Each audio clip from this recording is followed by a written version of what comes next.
In this video, we're diving deep into fades. So what is a fade? How to play a fade? What actually needs to happen for a fade to occur? Things you can do in your setup to promote a fade.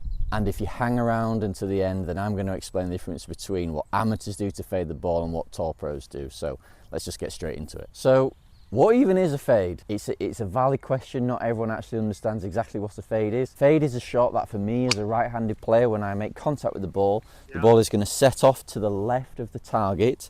It's then going to curve back to the right and fade to target. Now, if the ball curves too far and misses the target to the right, that's a slice. And if a ball starts left, stays left, that's a pull. People all the time are almost embarrassed to call themselves slicers, so they will call themselves faders of the ball. And actually, if you're constantly curving the ball and it's missing the target on the right hand side, you're a slicer, you're not a fader. It's not a big fade, it's not a power fade, it's a slice. And let's just leave it there. That's pretty good. Although the fade is a close relative to the slice, there are quite a few reasons why you might want to play a fade. Things such as navigating out of trouble. If you're in the trees and you've got a gap and you want to try and bend it out and get it and advance it up the hole further, then a fade is a great option for if you're in the right-hand trees. Oftentimes we play dogleg left, where you stand on the tee and the hole actually suits a fade more than it suits playing a draw or a straight ball, and that would give you a more advantageous position for your second shot into the green. And there's times where the pin is sort of like tucked on the right hand side of the green for me as a right-handed player, where I actually want to start the ball sort of left side or center of the green and try and peel it down towards the flag, which might give me a shorter putt. Another thing that good players try to do is actually curve the ball away from trouble. So if there's water down the left side, a golfer might decide to actually aim at the water and then try and just curve the ball away from the trouble. That sounds a bit risky, but actually it's much easier to hit a curved ball than it is to hit a straight shot, so that actually makes a bit of sense. And the other thing with a fade is it actually spins a bit more than a draw does. If you've got a shot where you want the ball to stop a little bit quicker than you normally would do, a fade is a great option for that. So what actually creates the curve to the ball? That's a good question. This is really important to understand if you're going to try and fade the golf ball. Curve on the ball happens when the club face and the club path don't match up at impact. So any time where my club face is open to the direction of my swing, the ball is going to curve to the right, the spin axis is going to tilt to the right, and which sends the ball over to the right. Because we want the ball to start left of the target, the face needs to be left of the target but open to the path. So for an example, we might have a 10-degree left path and a 5-degree left face, and that's going to curve the ball to target. That's a bit extreme. I probably wouldn't play like that, but just as an example, that's going to get the ball to curve to the right. I've actually filmed this part several times and tried to make it as simple as possible, because you can get lost in the weeds a little bit. But you've just got to remember, swing left, we want the face left to target but open to path, and that's what creates the curve. Oh hey, you're still here, thank you. So most of you guys watching this are not subscribers, and although the few subscribers that are watching this, thank you very much for being here, I could really do with the help. If you subscribe, like and comment, even if you think I'm stupid, that really boosts the engagement. It helps get this video out to more people and helps me grow.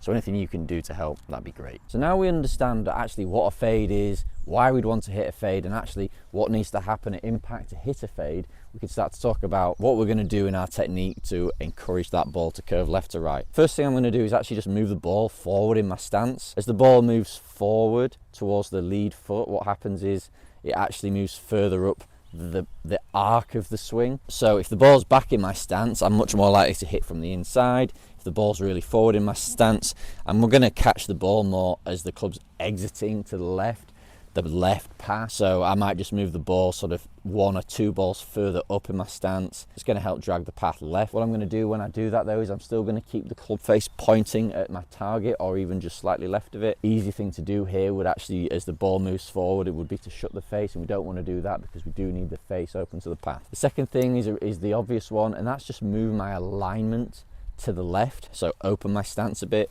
So just pulling my lead foot back so that my feet, my knees, my hips and my shoulders are all aligned left of the target. Again, I want to make sure that I'm keeping the club face pointing at the target or fractionally left, and I'm not just aligning my body and the club left, because that would just sort of produce pulls, all things being equal. Ball forwards, stance open, and now I don't really need to do anything wacky with my swing. I can sort of just try and make a neutral swing and the ball should just cut.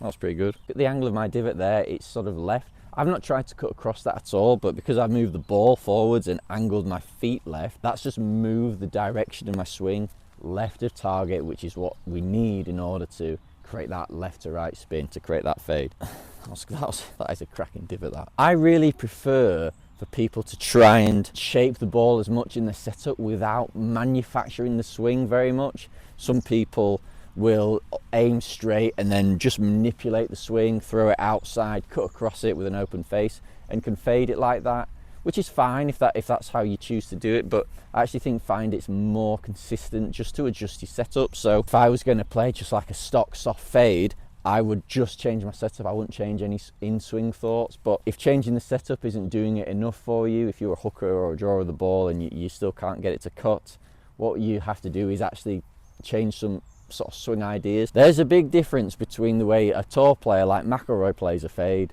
and the way your mate Jeff plays a fade at your home club. Because people understand that you have to swing from the outside, what people do is they make a swing where they make a normal backswing and then swing down really steep and over, like pretty much over the top. And yes, that will shift the path left, and if you hold the face open, that will create a fade. But again, I just don't think that's the most consistent way to do it. The secret, it's not really a secret, but the way tour players do it, and they've been doing it for a long time, because this is how Nicklaus played fades when he was winning everything. This is how Rory plays, this is how John Rahm plays, this is how Scheffler plays fades, is what they do is they align their body well left of target, they point the face at the target, and what they do is they make a swing where they still almost swing shallow into the ball, but because they're aiming so far left with their body, they can just concentrate on turning their body really hard, which drags the path left, and holding the face open. What they're doing is they're aiming well left, they make the same neutral to shallow swing. It's sort of not really what people think would happen.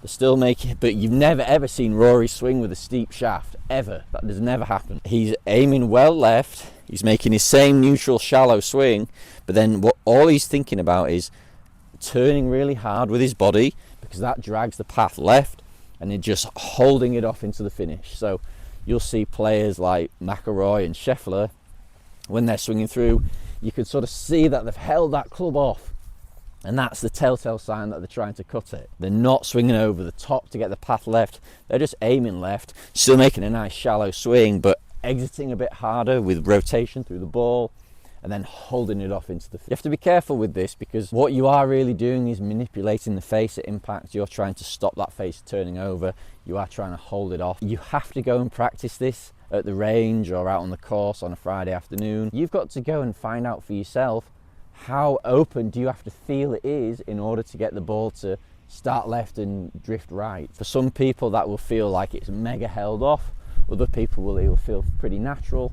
And what you're going to do is you're going to go out there, you're going to make that aim left shallow swing, hold off. You're probably going to blaze a few wide right, miles high right, and that's you holding it open too much. And then you might do a few where you go, oh well, I don't want to do that again, so I'll release it a bit more, and then you hit a few pulls. And I actually like people to sort of go one way right, one way left, and just find that hard right and hard left barrier. And then once you know, right, that's what the feeling is to hit it way right, that's what the feeling is to hit it way left, you can sort of narrow yourself in and find out, right, that's the perfect feel for that shot.